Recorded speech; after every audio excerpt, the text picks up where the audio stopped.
Now, what attracted you to bring Parra into the group you already had? Well, he fits in everything that we felt we needed to add to the ball club. He's an excellent hitter. He's having a great year. He's hitting for power this year.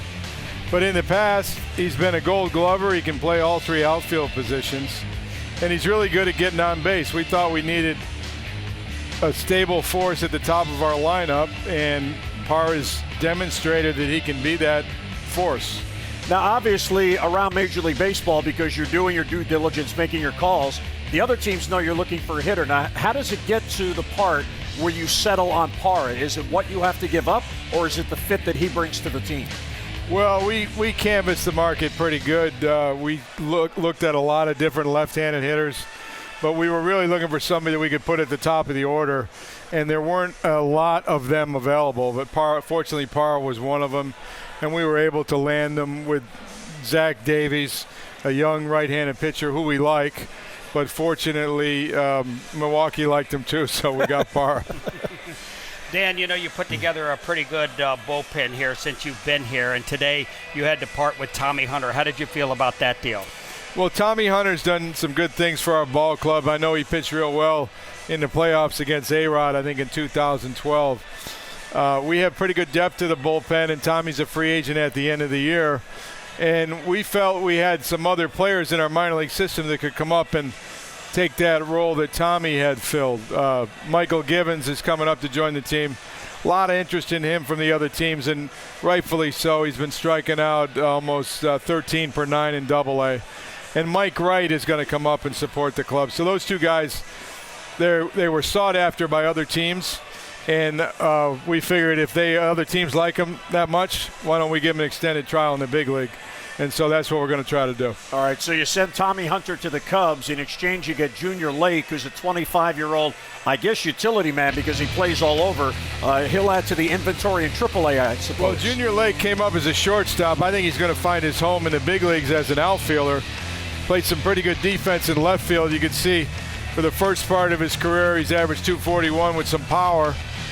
I spoke to him. He's been down at AAA working with Manny Ramirez, and he's made a transition to become a much more selective hitter. He's got a on-base percentage around 400 at AAA, and I think he made a good transition. Very similar player to Jimmy Paredes, who we picked up last year. He's a Dominican kid, young kid, right-handed hitter. Got to the big leagues pretty early, probably a little bit ahead of his time, and now with a little bit more experience, I think he's going to be a good hitter. Dan, Bud Norris last year, a pretty good performer in this rotation, winning 15 ball games. It had to be a tough decision to make on him today, designating him elsewhere. Well, I think that was a big personal disappointment for me, but I think for a lot of people. Of course, Buddy had the great year last year, pitched a terrific game against the Tigers in the playoffs. And then he hadn't been able to get on track, didn't throw well in spring training. Didn't pitch very well in the rotation. We tried to transition him to relief. Hadn't been able to make that transition, and so we designated him. We're going to try to find a place for him with another ball club, but that's just a mystery to me how this guy could pitch so well last year. He's healthy, and then he couldn't perform this year, and we couldn't help him. But anyway, that's the way it goes sometimes. But we wish him a lot of luck. Appreciate the work he did last year. And the same with Tommy Hunter. Tommy Hunter had some good years for the club. Yeah. Now, with these two moves with the bullpen, and you mentioned Mike Wright comes up from AAA, Michael Givens from AA, all of a sudden now you have two optionable pieces. Now, up until today, all 7 relievers had no options. In some part, is this part of why you did this, to be stronger just in case there is a need? Obviously, I guess you hope there isn't, but at least now you can. Yeah, well, that's a good point. I think it's easier to manage your pitching staff when you have some players that are on option, because it's easier to distribute the workload and keep everybody healthy by sending them between AA and AAA. So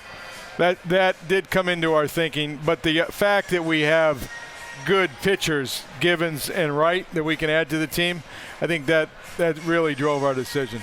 How many trades did you have to back away from because of what was being asked on the other side? I mean, I know you're not going to talk about this, but Kevin Gausman's name was popping up for the last 2 weeks. Obviously, other teams would like him, but how many of those type of things did you say, well, we'd like your guy, but we're not giving up this guy? Well, I mean, when you have good young players, you can make trades. And I've said this a lot, but it's bears repeating. You can use the farm system for trades to staff your team or for players to come up and help your team. And the trades are a vital part of having a competitive major league team. So you need a lot of pitchers and good players.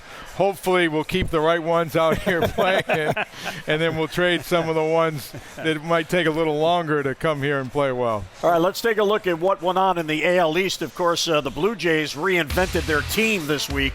They get Troy Tulowitzki, they get David Price, they get Ben Revere today from the Phillies, LaTroy Hawkins and Mark Lowe for their bullpen. Yankees yesterday added Dustin Ackley, came up as a second baseman. He can play third base and also the outfield. And today the Red Sox get Ryan Cook. Now, I guess you have to look at this from the perspective, Dan, you were simply looking to do what you needed to do to get better. You're not reacting to what other teams do, right? Well, we always try to add to our team and build our team through the whole season. Yeah, you can keep an eye on what the other teams are doing, but I have enough trouble keeping things straight with the Orioles and helping them be competitive day in and day out. And we needed an outfielder. We need more production from our outfield. We needed better setup hitters at the top of the order, and we got one in Gerard Alpara. And we have some young pitchers coming up that I think can help the team in Givens and Wright. Dan, you talked about the waiver line really not meaning that you can't make any trades the rest of the way. Do you still have something in mind for the rest of this season? Well, we got Junior Lake to put at AAA. He should be able to come up and help us. We got some other players at AAA and pitchers that we have worked with all year to be in a position to help the Major League team. And I'm sure we'll be able to make a waiver deal. Last year we picked up Diaza towards the end of the month of August. And we hope to be doing the same thing this year. Yeah, when you look ahead now, this is far from a finished product because Steve Pearce is still on the DL. He's going to come back hopefully sooner than later. He's eligible Tuesday, but he won't be ready with the oblique strain. So that means somebody else off the current roster has to go. But what do you think this tells the players, the group that plays every day, what you're trying to do to help them and give them more help to succeed? Well, I think it should inspire them. I mean, they know that we need more production from our outfield. And so we tried to address that need, and it should help them continue to have good season because we're going to be very competitive the rest of the way. You know, as you look at this ball club right now, the Orioles have turned that losing streak around. We've won a 5-game winning streak. We lose a tough one last night. You got to be happy about the direction everybody's going right now. I really like the way the starting pitching's coming around. The bullpen's been a strength. The defense is good. I'd like to see a little bit more hitting here and there.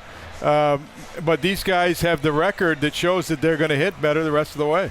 How many phone calls have you made in the last 24 hours alone? You have any idea? I don't know. I do a lot of texting.